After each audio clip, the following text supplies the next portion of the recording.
Ang Maya, Lonchura atricapilla, ay isang maliit na ibon, 11 hanggang 12 sentimetro ang haba, na tinatawag na black-headed munia o chestnut munia sa wikang Ingles.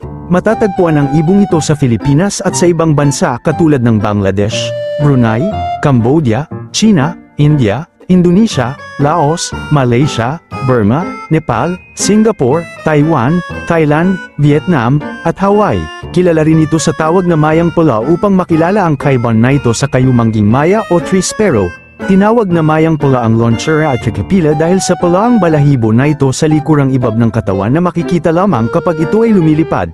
Ang ibong ito ang dating pambansang ibon ng Pilipinas bago pinalitan ng Banoy o Philippine Eagle noong 1995, langkay-langkay ang mga ito kung lumipad at magkakasama kapag damapo sa mga punong kahoy, karaniwang ang pagkain ay mga butil o maliliit na buto ng halaman. Malimit makita ang mga maya sa bukirin, parang at